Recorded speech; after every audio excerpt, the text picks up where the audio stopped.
दिल्ली सरकार ने पिछले 7 साल में ऐतिहासिक काम किया है। स्कूलों के क्षेत्र में, अस्पताल के क्षेत्र में, बिजली के क्षेत्र में, और जो काम दिल्ली सरकार ने किया है उसकी चर्चा पूरी दुनिया के अंदर हो रही है।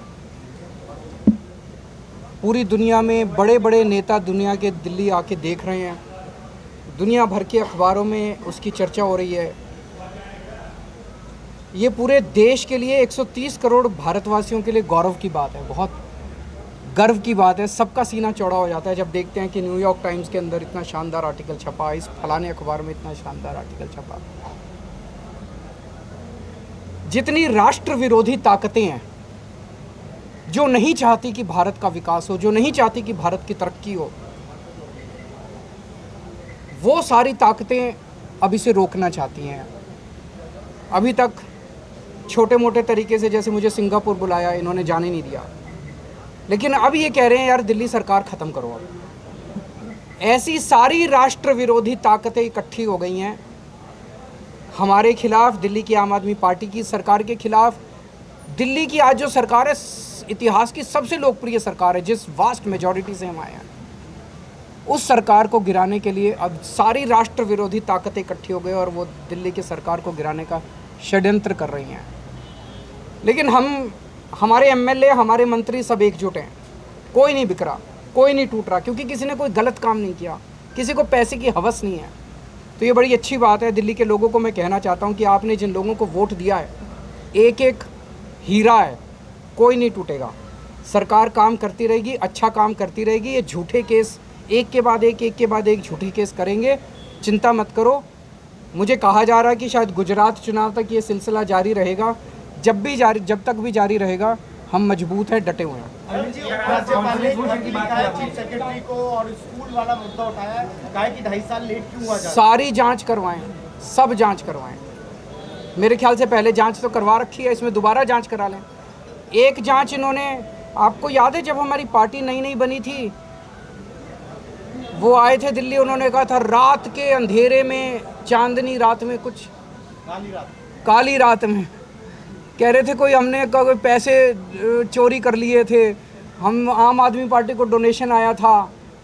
तो यार 2013 की बात है वो, 2013, आज 9 साल हो गए। क्या हुआ उसका? अभी जेल नहीं भेजा मेरे को। क्या हुआ उस जांच का? कह रहे थे रात के अंधेरे में केजरीवाल ने पता नहीं किससे पैसे ले लिए। उस जांच का क्या हुआ? 2016 में मनीष सिसोदिया के खिलाफ इन्होंने आरोप लगाया कि इन्होंने एडवर्टाइजमेंट देने में पैसे खाए। इनके घर सीबीआई की रेड पड़ी उस मामले में। 7 घंटे सीबीआई ने उनसे जांच क्वेश्चनिंग करी। उस मामले का क्या हुआ? फिर इनके ऊपर एक और मामला करा कि वो कोई स्कूलों के ऊपर घोटाला कर दिया मनीष सिसोदिया ने, उसकी भी जांच कर ली। और जांच कर लें, सारी जांच कर लें, जितनी तुम्हारी जांच एजेंसी है। ये शोभा नहीं देता।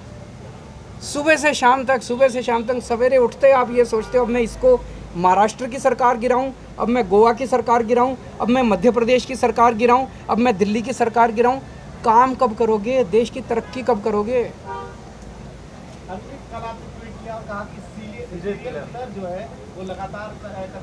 मतलब जिस तरह से ये एक के बाद एक सरकारों को गिराया जा रहा है, वो एक तरह से कहने का तरीका था।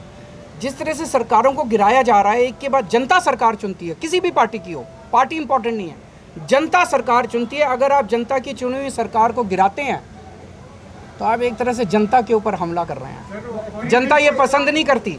और दूसरी चीज़, ये पैसा कहाँ से? अभी तक हमने कैलकुलेट किया, इन लोगों ने शायद 277 एमएलए अभी तक ये छोड़ के इनकी पार्टी में गए हैं। 277 एमएलए। अब अगर 20-20 करोड़ रुपए भी लगाओ, वैसे तो हमें पता सुना था कि वहाँ 50 करोड़ दिए, वहाँ मान लो 20 भी लगाओ, तो 5,500 करोड़ रुपए से एमएलए खरीदे इन लोगों ने। 5,500 करोड़ रुपए कहाँ से आई ये पैसा? ये आपकी जेब से गया है, ये आपकी जेब से गया है। ये जो पेट्रोल महंगा हो रहा है ना, ये क्यों हो रहा है? ये सारा इधर ही जा रहा है। ये डीजल महंगा हो रहा है, ये क्यों हो रहा है? ये इनके दोस्तों के कर्जे माफ़ करने में जा रहा है। ये जो अभी जब महाराष्ट्र की सरकार गिरानी थी तो इन्होंने जीएसटी छाछ पे, दही पे, दूध पे, गेहूं पे चावल पे जीएसटी लगा दी। महाराष्ट्र की सरकार गिराने को पैसा चाहिए था। जनता को पीस के, जनता का खून चूस के अरबपति दोस्तों के कर्जे माफ किए जा रहे हैं और उनका एमएलए खरीदे जा रहे हैं। बहुत बहुत शुक्रिया।